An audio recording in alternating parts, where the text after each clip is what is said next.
Yeah, wait, you're listening. Okay. All right. Okay. All right. You're Listening to Radiolab. Radio From WNYC. See? Yeah. Rewind. Okay, hello. Hello. Hello. Hi. How are you? We are super excited to talk with you. Oh, well, same with me. I'm sorry about the delay and so on. Oh, that's fine. No, it's Quite some busy days. Life is crazy. Life is crazy. Yeah, I know. But you were so enthusiastic, so I need to talk to these guys. They really mean it. This is Alex. Aleksander Gamme. Gamme. Are you Norwegian all the way back? Yeah, typical Norwegian. You know, if typical includes things like Biking in Sahara and climbing Everest and things like that. he's kind of a professional adventurer. And we got him into the studio because he made a video last year on one of his trips. I gotta tell you, this video, it's maybe the most amazing internet video I have ever seen. I think so too.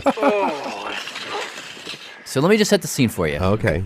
What you see in the video is this guy, Alex, kind of moving along he's on skis, this snowy snowscape. He's filming himself. He's got the camera in his right hand. Where is he exactly? Antarctica. He's on a 3-month trek to the South Pole and back by himself. And what he'd been doing is every couple of days on his trip, every 200 kilometers or so, he would bury stuff in the snow. Some fuel and sometimes a little bit of gear that I didn't use. Was that just to lighten your load? Yeah.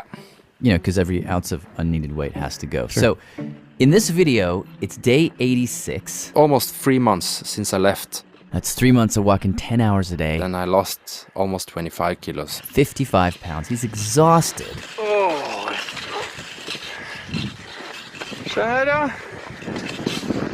He's come upon his last cache. So on the last cache where this video is captured, What you see is Alex kneel in the snow, start to dig. I'm telling that I'm quite hungry. Whatever's in this last cache in the snow, it's been 3 months since he buried it. So I didn't really recall what was there. Men det alltid lov å håpe. He hopes it's something good. So he digs up this bag of stuff, starts rifling through it. Fyrstikker, enda mer vaselin. Some Vaseline, some zinc ointment, It's just a mess. nothing. It's pretty much all trash. Ja, men det ganske mye her, altså. Det var tydeligvis bra.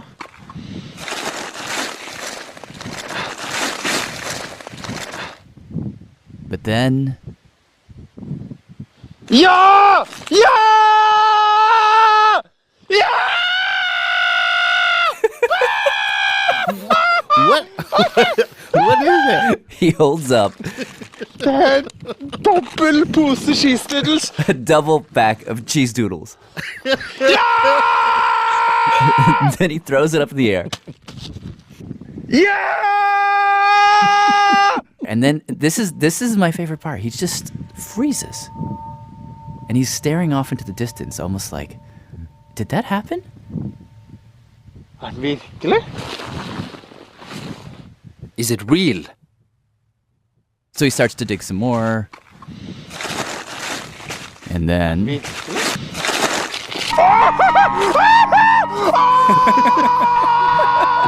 What was it this time? Huge chocolate bar. It's milk chocolate. And then it's just like, he finds some Mentos. Her er Mentos. I find more and more and more.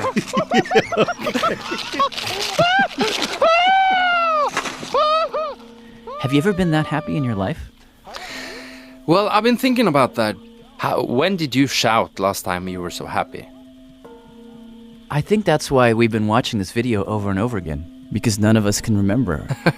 It's like, what stands between you and that feeling is a really interesting question. Yeah, it's 3 months with hunger.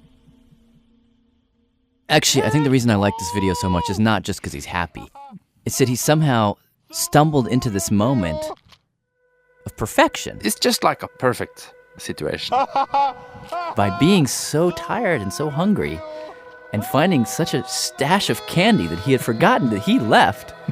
He created a moment of just absolute complete bliss.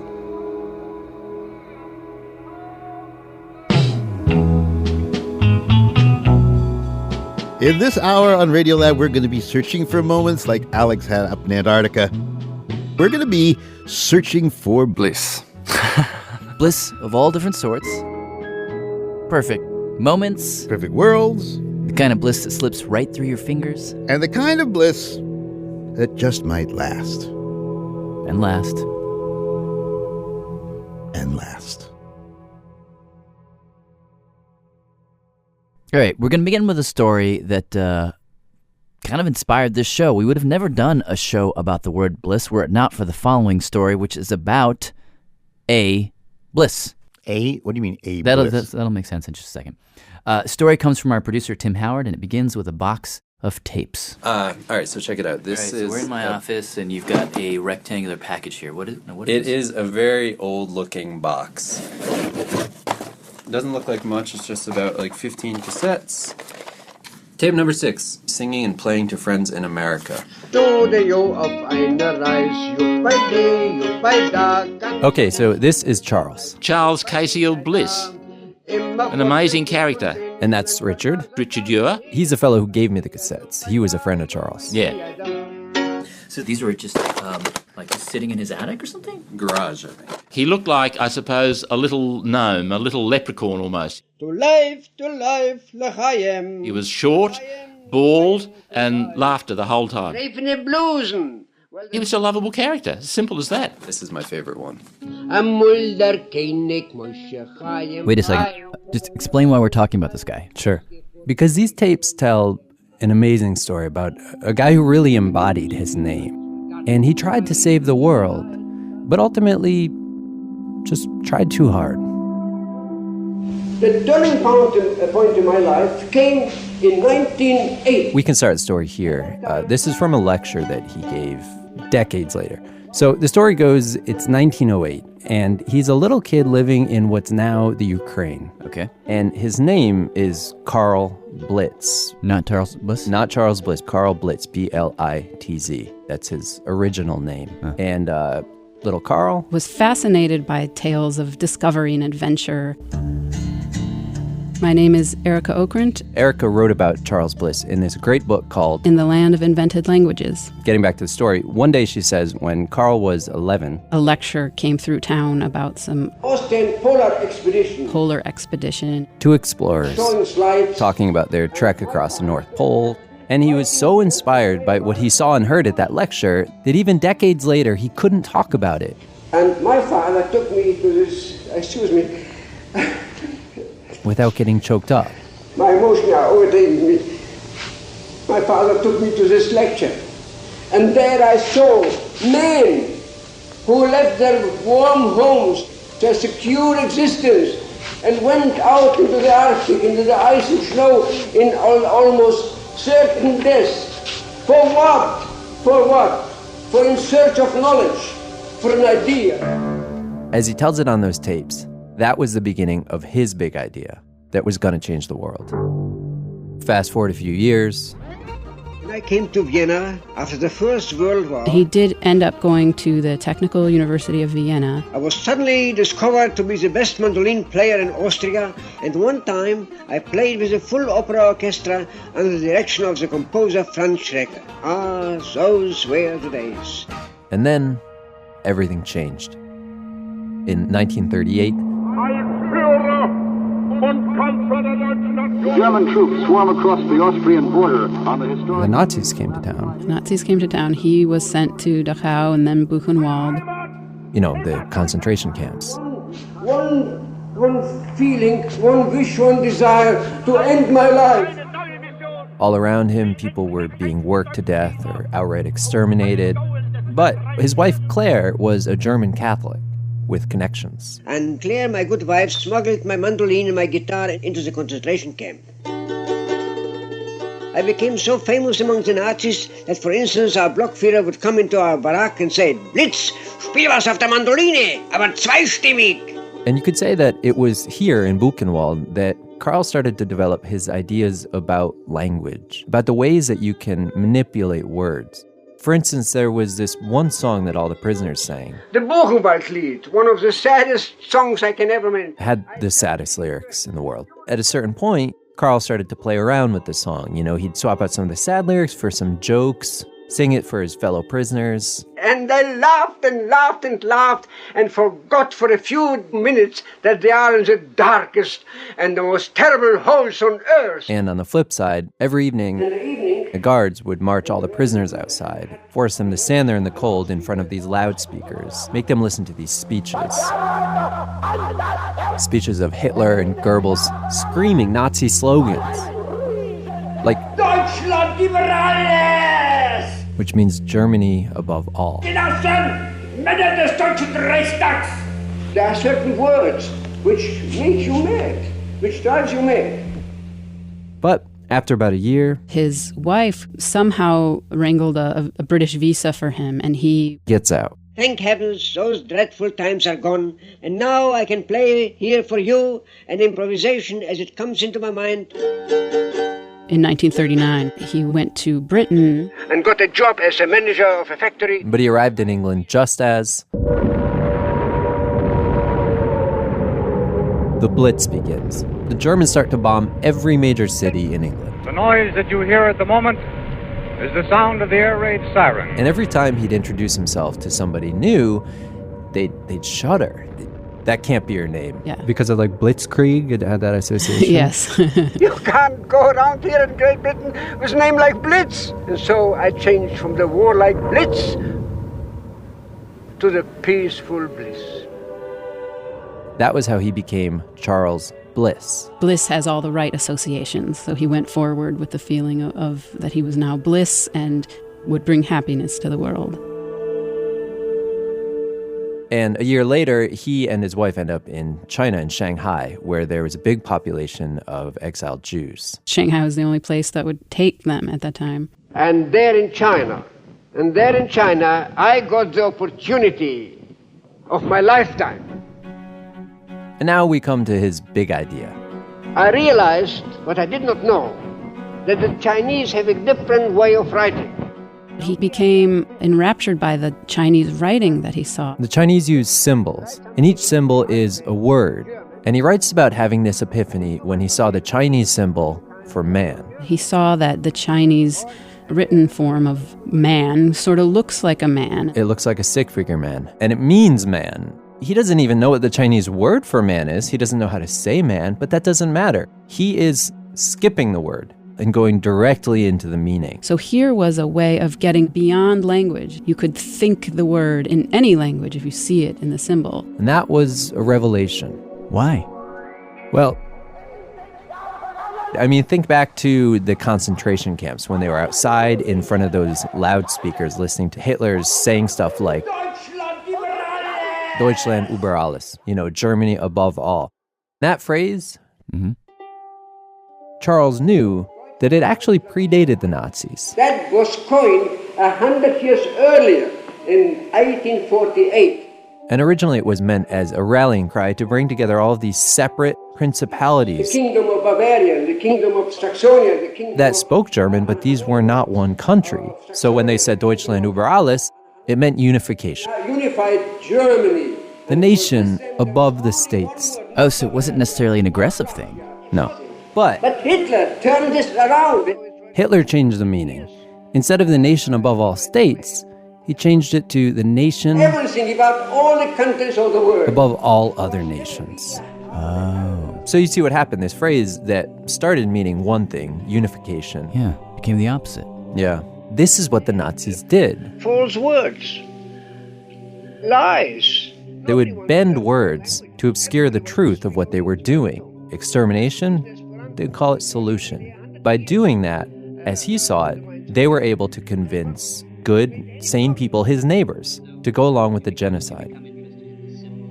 And I realized that something must be done to make language more truer to nature. Words were the problem. Words made people do cruel things to each other. They tear our society apart. Words were dangerous instruments. They cause violence, they cause wars. So when he saw the Chinese symbol for man, he thought, this might be the answer. And the idea came up to me that I should invent symbols like the Chinese symbols, but even clearer, which are so simple and pictorial that even children can read them. If he could sit down and work it out, You would look at the symbol and know what it meant instantly, regardless of what language you spoke. You wouldn't even need words, which he felt could be manipulated. You could just have the symbol and get straight to the truth of the matter. And the way he saw it, right off the bat, you'd have all of these benefits. Frenchmen and Finns, Englishmen and Estonians. Language barriers would be out the window. Everything from traffic accidents to health problems could be avoided, he thought, if his symbol system would just be adopted. He had this vision that high-level political and commercial negotiations would be done in symbols. Did he say anything as grand as, like, war wouldn't happen? Constantly. And even, of course... He reckoned Hitler wouldn't have happened, basically, that if the German people had understood Bliss symbols, they wouldn't have copped Goebbels' propaganda.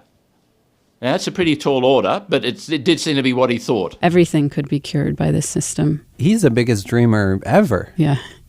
How did he go about doing this? He started working out what the basic lines and shapes would be. He also wanted to make sure you could produce it with a typewriter, so it had to be a limited set of shapes out of which everything could be created.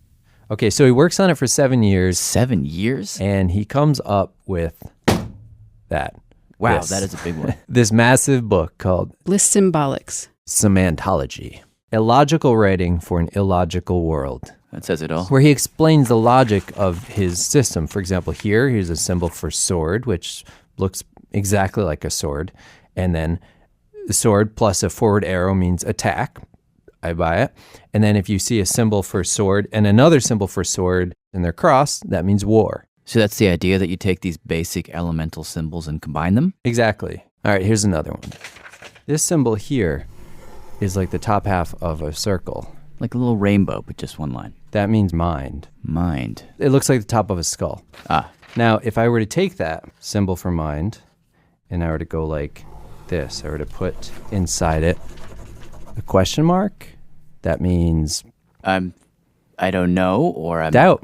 Doubt. And there are also, ways to indicate verbs and adjectives and first person, second person, the past, the future. But kind of the one thing that it did that no other language or symbol system or anything has attempted to do, at least as far as I know, is that it would make clear when something was what he called a human evaluation, basically an opinion. And what you would do is you'd put this little V symbol and you put it above the symbol. And why V? Well, because you know how V is balanced on a point and it's unstable, it wobbles. To him, that represents opinions, human evaluations, anything that comes out of the mind.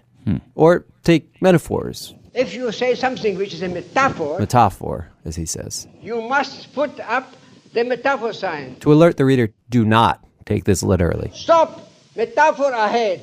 Not exactly bulletproof, but I can see the thinking there. I actually think it's pretty impressive. And okay, so what happens next? Well, after he finishes this, and he and his wife are living in Australia at the time. They spent all their savings on producing this book and sent it out to professors, government officials, heads of state, something like 6,000 people. And they waited for the orders to start rolling in. And no response from anybody. And then they had nothing.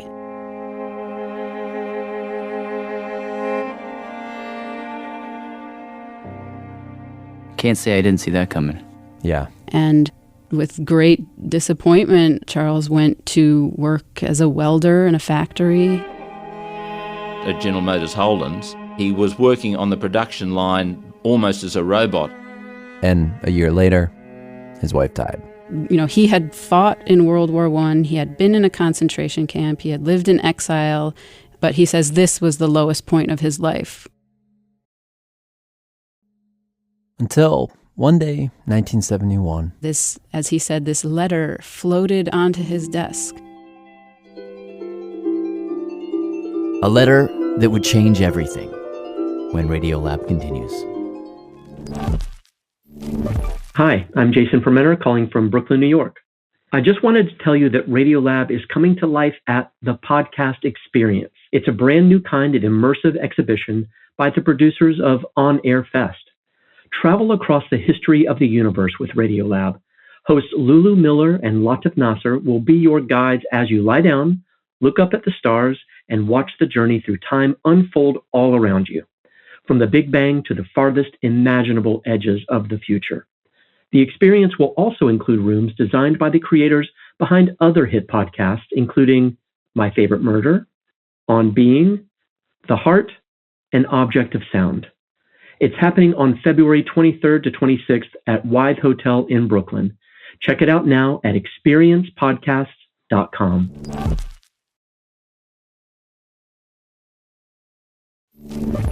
Hey, I'm Jad Abumrad. I'm Robert Krulwich. This is Radiolab. And we're talking about Bliss. We've got the story of Charles Bliss, whose name inspired the show, who had the dream of inventing a universal symbolic language. Now, before the break, he'd reached a real low point in his quest, when all of a sudden, as he said, this letter floated onto his desk with this picture of this beautiful, dimpled child proudly using his symbols. Yeah, it was a poster. A poster.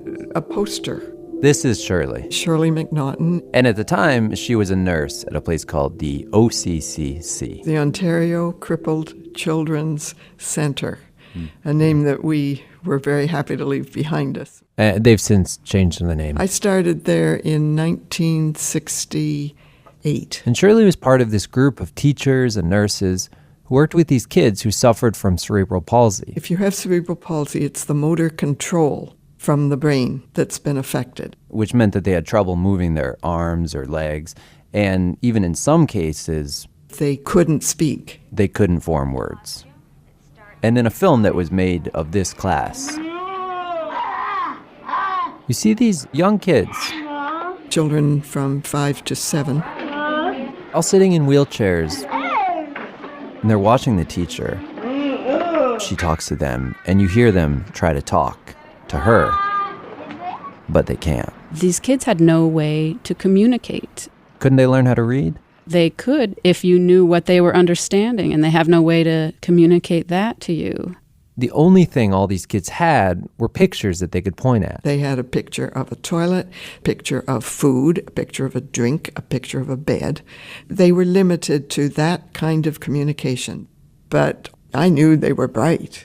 But if they couldn't move and they couldn't speak, how would you know? My insight on that was the twinkle in their eyes. But she says a lot of doctors and nurses at the time thought I was crazy. Thought there really wasn't much going on inside these kids' heads. You know, they thought I was projecting into the children. What she needed, she said, was a way to get through to them. And so one day she was at the library with a colleague, and they come across this dusty old volume that had never been checked out called, you guessed it, Bliss Symbolics. And what did you first think when you saw it? Oh boy, can I get back to the group? How fast can I get back to the group with this? Really? This is exactly what we need. So do you remember what the first symbols were? I think it was I and you. I looked kind of like a standing person. An upright line. Small horizontal line at the base. Yep. Next to it, the number one, which means first person. You is the same symbol, but with a number 2 for second person. And then they had to have a verb. And it was love. Heart with an arrow through it. So now they've got a sentence, I love you. One of our mothers says the happiest moment she's ever had with her child was when her child came home and said, I love you. You know, so. Shirley and her staff started to add more symbols. They caught on. And pretty soon they'd created this giant laminated chart. It had I and you and he, she, we, and they. Then it had mother, father, grandma, grandpa, doctor, nurse, teacher, therapist, postman, fireman, librarian, dentist. Eventually they added adjectives. Happy, sad, and frustrated. All the verbs. You had love and like and hate, want, need, understand. Pretty soon, the kids started to do amazing things with symbol combinations. They started to improvise. Shirley remembers asking one kid, Terry Martin, what did he want to be for Halloween? Terry pointed first at the symbol for creature. A creature, not a person. Then he pointed at the symbol for drinks. Then blood. And then night. A creature who drinks blood at night. Right. He wanted to be a vampire. Ah. He spelt a new word. It sounds like an explosion with these kids. It was. It was. For the first time, she says, she could actually talk to them like know who they were. Yeah, you got to know who the leaders were in the classroom, those who wanted to help others, those who copied others. And it was around then that she and the other teachers decided to send Charles Bliss that letter. We were sharing our excitement for this gift he'd given to the children. You know, he was in Australia. He was an elderly man. We had no thought that he would come and visit us. It didn't enter our mind. But Charles Bliss? He was delighted. He had battled for so long for recognition, and now he had it. He mortgages his house and flies over. And I was so happy there, and I played my mandolin and told them jokes. And all. He dances around and kisses everybody effusively. And they laughed and laughed and laughed their head off. He had long conversations with the kids. In symbols. Friday. He was very happy about the children. Joy. That's it. Joy. But somewhere along the way, he notices something. Shirley and the teachers had begun to augment the system. They'd begun to add their own symbols, such as the opposite meaning symbol. This allowed the kids to take one of Bliss's standard symbols and just invert the meaning. Opposite of happy, sad. Opposite of up, down. Opposite of in, out. It seemed to her this would effectively double the number of adjectives. Which would be great for the kids. And we developed rules for how to combine symbols, for how to be more precise with the symbols. Yeah. She threw in some new pronouns that were missing. The difference between he and him and his. In short, I would make the adaptations I needed to make.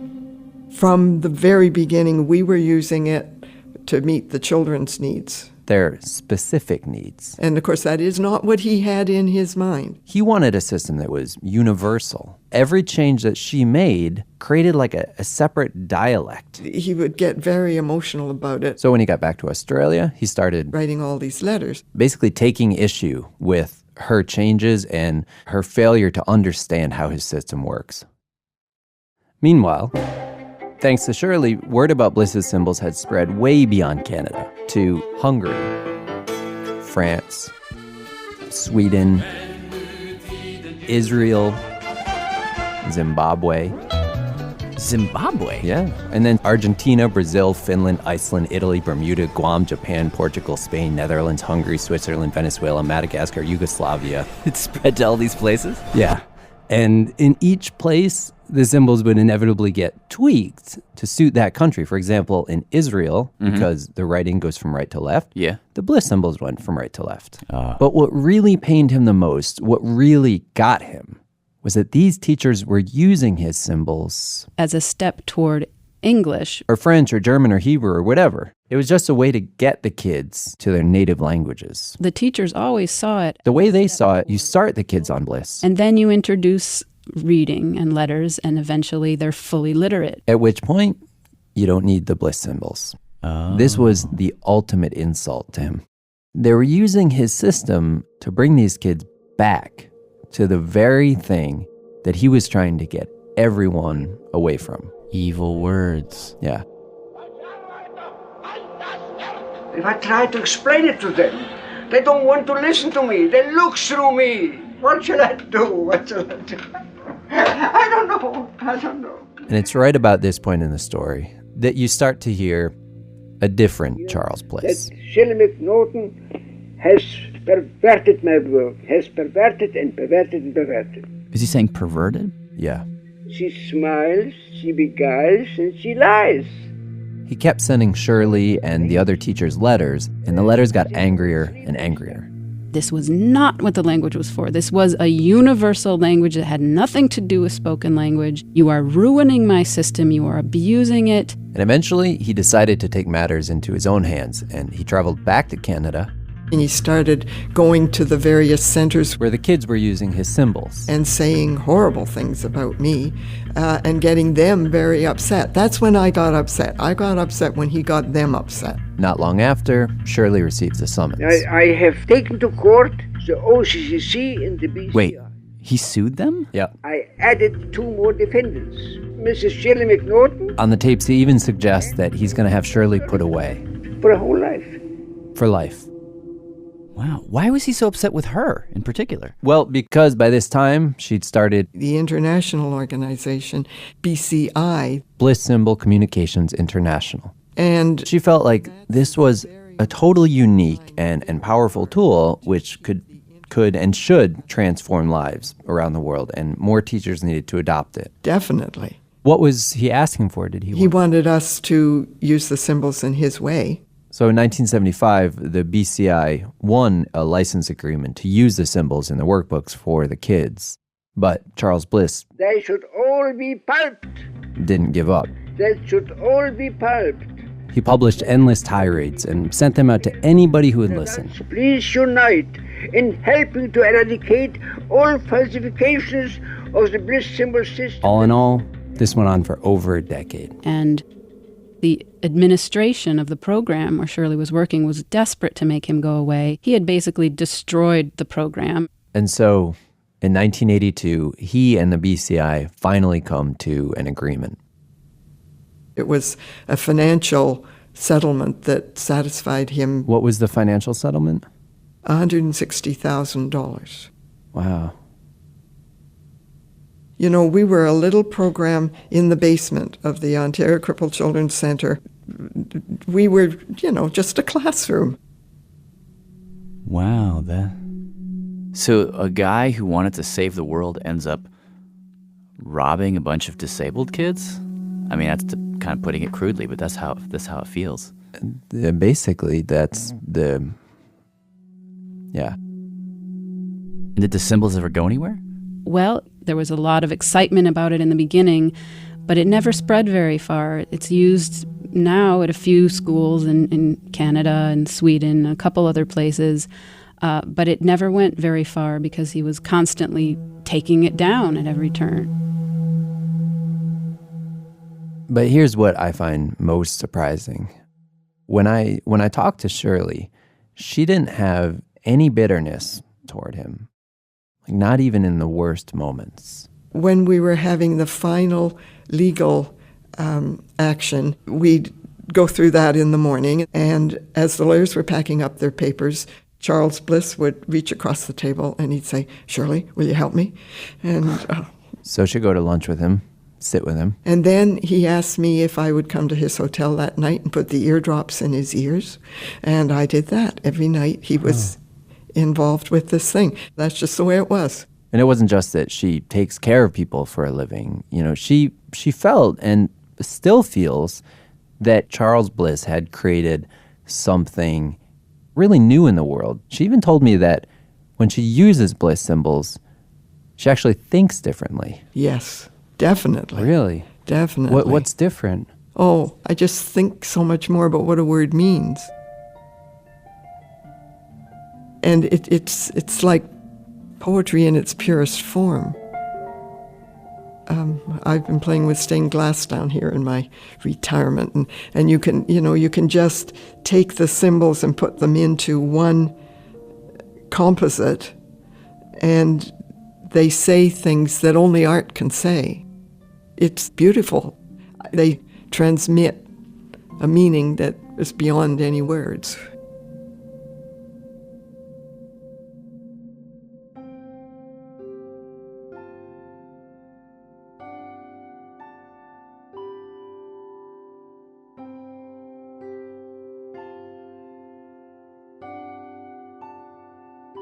Thanks to producer Tim Howard and Erica Okrent, author of In the Land of Invented Languages. We'll be right back.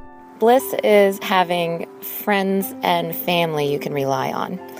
My name is Libby Graham, and I am calling from the side of the road in Dallas, Texas, awaiting rescue. This is Ginger, a socially awkward introvert from Cabot, Arkansas. Bliss is one day in which I do not have to interact with another human being. Bliss is political ignorance. This is Mahmoud from Montreal. Bliss is your baby sleeping in your arms.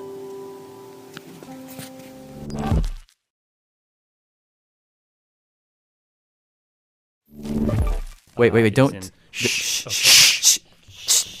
Let me just hit record. Okay, and what were you saying spontaneously a moment ago?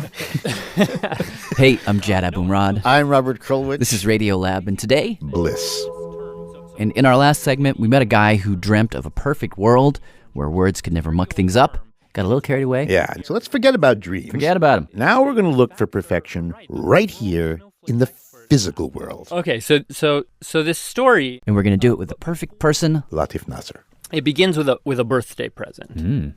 It's February 9th, 1880, 6 miles outside the tiny town of Jericho, Vermont. And we're on a farm, a family farm, the Bentley family farm, and this scrawny 15-year-old kid named Wilson gets a microscope from his mother. So it's February and it's Vermont, and so naturally the first thing this kid does is he grabs a handful of snow, picks out a single flake, and he puts it under the microscope. And what he sees is the most beautiful thing he's ever seen. It's ethereal and perfect. He calls them masterpieces, as if they're these great works of art. He calls them that in his 15-year-old diary? Well, looking back, he talked about that moment and what he was thinking when he sort of first saw it. But obviously, within minutes or maybe even seconds, these masterpieces just disappeared without leaving any evidence that they ever existed. They just sort of evaporate. And as he remembers it, he sort of decides then and there that he's going to dedicate his whole life to documenting these masterpieces. Otherwise, no one will ever know they even existed. He's going to spend his whole life documenting snowflakes? Yeah. It's a good life, Jad, and it pays well. Right, that's exactly what his father said. His father thought he was lazy and didn't want to do the farming chores. Oh, I see. His father says, milk the goats. And he goes, no, Dad. The beauty. Right. And apparently he was really good at digging potatoes, but he just sort of was so busy futzing around with his microscope that he. I don't like this kid. I don't like him. It offends your work ethic. It does. So what happens next? So he takes his microscope and he moves it to this unheated woodshed behind the house. And he starts sketching these snowflakes, right? And while he's sketching, he can't even breathe because he was worried that his breath would melt his specimen. So he's sort of holding his breath and drawing these extremely complex crystals that can take you maybe an hour to draw, but depending on the temperature, the humidity, the size of the crystal, at most he had 5 minutes, right? At the end of that, he looks at them all and he's not satisfied. He just felt like he wasn't doing it justice, what he calls these like miracles of beauty. So Bentley persuades his mother, who persuades his father, to buy him a camera. Wait. 1880. We're in February 1880. Have we entered in the era of picture taking? Just barely. And for a farming family, this was like a lot of money, but they buy it for him. And he gets it, and he sort of jerry-rigs it to the microscope. And at age 19, Wilson Bentley is the first person ever in history to photograph a snowflake. Okay, I'm going to cue the snowflake celebration music here. Right.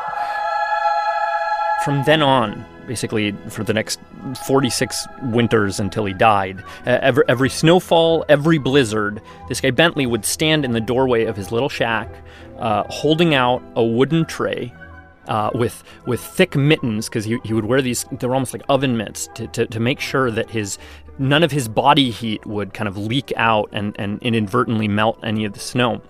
So he'd sort of stand there and sort of give it a once-over with his eye. If nothing was promising, he basically had a turkey feather, and he would sort of just wipe it clean with this turkey feather until he did find something he liked. And then he would take this tiny little wooden rod, and he would just sort of really delicately tap the center of the crystal and like really, really, really gently lift it off and then transfer it onto a glass slide so that he could put it under the microscope and he could photograph it. Over the course of his life, he basically photographed about 5,000 snow crystals. For his whole life, he was just a farmer doing this kind of as a hobby, but he sold copies of these photos for 5 cents a pop to places like Harvard and the British Museum and the U.S. Weather Bureau, research journals, magazines like Nature and National Geographic. And I mean, you've already seen the photos. Like you've gotten them on a Christmas card. They're on your like ugly Christmas sweater in your closet somewhere. Robert's wearing a shirt with them on right now. Yeah. They're everywhere. They're beautiful, symmetrical, really clean and complex. A lot of the greatest scientists who ever lived, like Descartes and Kepler and Hooke, they all tried to sketch and draw and kind of capture the essence of snowflakes, but none of them could do it as well as this one obsessive loner from Jericho, Vermont, whose photos were perceived to be kind of more faithful to nature than anybody else's. But that was until this other guy came on the scene, this German guy. Cue the other guy Germanic theme music. Yes. He was a German meteorologist named Gustav Hellmann. Gustav Hellmann. Not of the mayonnaise fame, I don't believe. I hadn't even thought of that, actually. So Hellmann, is he a contemporary of Bentley? Yeah, he is. And he's working on his own book about weather. And so he hires a kind of a micro photographer who's another German guy named Richard Neuhaus. Is that a very teeny photographer who he kept on his desk? Yeah, he's microscopic himself, and he just takes normal-sized photographs. Anyhow. He hires this guy, and they take a bunch of photos using basically similar technology, a camera and a microscope, essentially. But what they find is totally different. They do not find the elegant, symmetrical, ideal snow crystals that Bentley found. Huh. The crystals they found were like flawed, lopsided, usually like broken. And the way I think of it, it was like a Martian who had only ever seen like glossy fashion magazines, had just been given some like random family photo album. And it was like, oh, wow, they're not so pretty. Like, these are kind of ugly, you know? These humans, they're not all symmetrical. But these Germans, they basically called him out. They basically thought Bentley was a fraud. There was a particular way that Bentley prepared his photographs. What he would do is he would use a penknife to scrape the negative around the snow crystal, which is what gave it that kind of nice black background, because he thought it would kind of put it in maybe starker relief.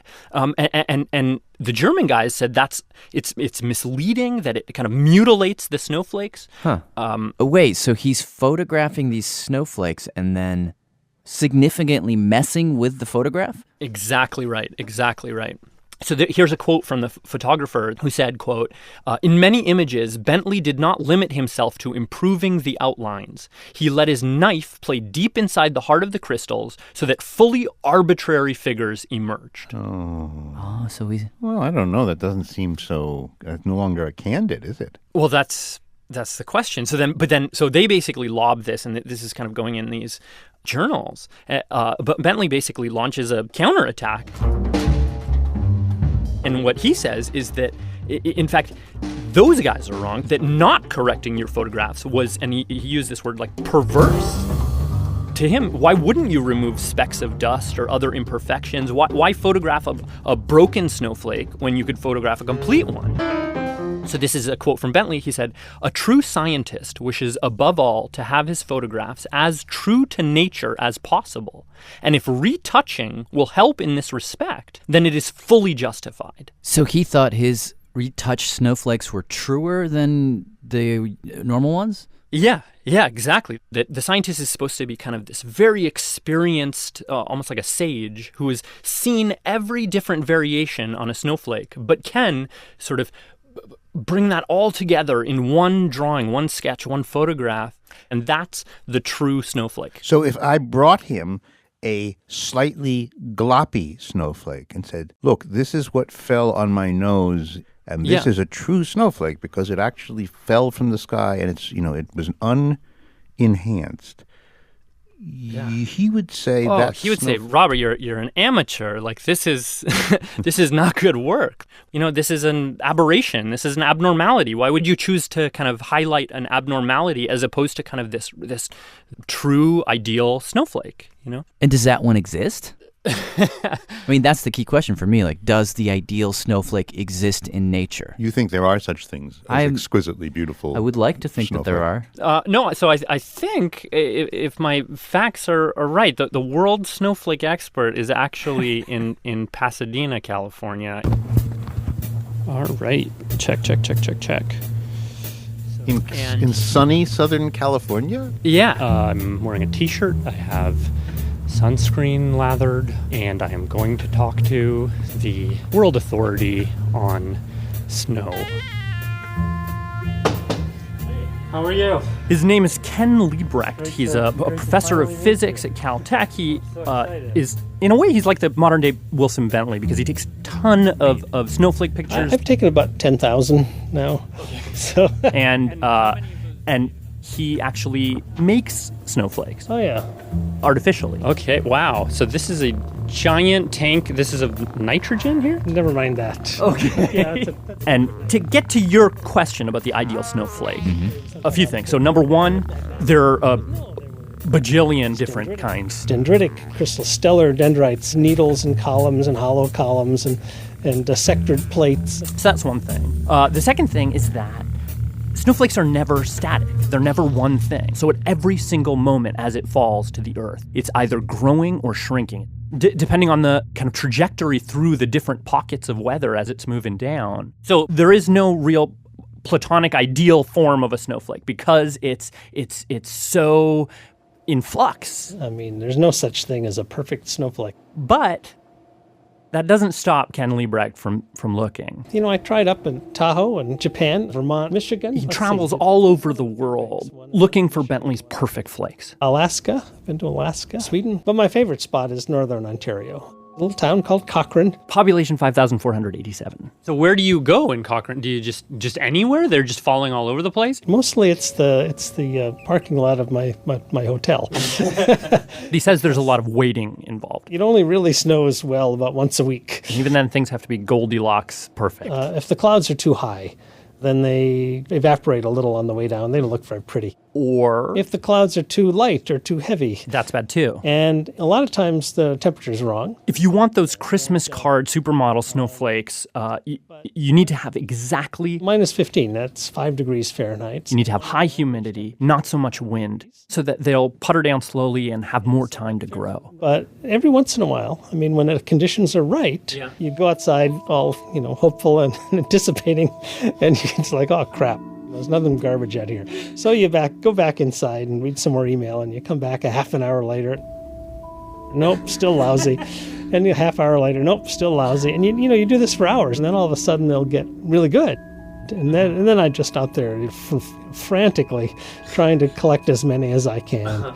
Well, one of the things I like to think about is here I am with my little piece of cardboard in the middle of a continent where it's snowing all the time. And so I am catching some incredibly small number of these things for a brief period and getting some really cool pictures. And so you kind of wonder what else is out there? What are you missing? I mean, imagine just all the beautiful little works of art that are just falling down totally unnoticed, and then they just disappear. I mean, stuff that it's far prettier than, the pictures I have, because they're out there. They're out there. Statistically, they're out there. And so, there's just an awful lot of really gorgeous things that just are, like you say, they're just totally ephemeral and you'll never see them. And they're falling constantly. So you sort of want to just stop the world and, go look at them. Yeah.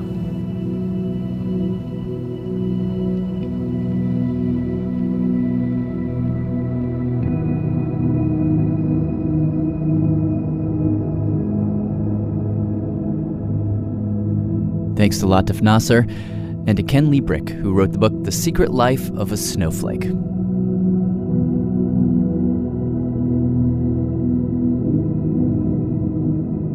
This is Matt and Neely Dawson from Asheville, North Carolina, and Bliss is this sound. That's the sound of my 7-month-old daughter reacting to my puppy dog licking her feet. Hi, my name is Igor and I'm calling from Novi Sad, Serbia. Bliss is Indiana Jones! All 3 parts. Hi, Radiolab. This is Steve Strogatz. Bliss is the taste of hot pastrami at Katz's Deli in the Lower East Side of New York City.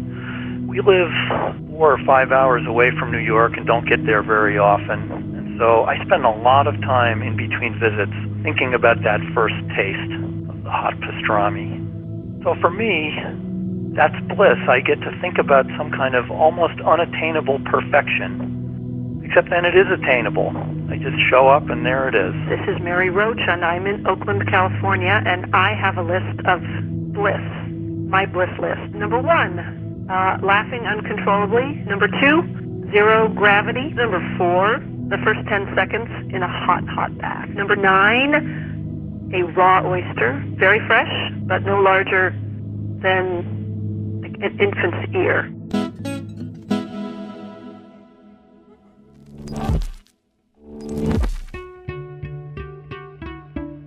Radiolab was created by Jad Abumrad and is edited by Soren Wheeler.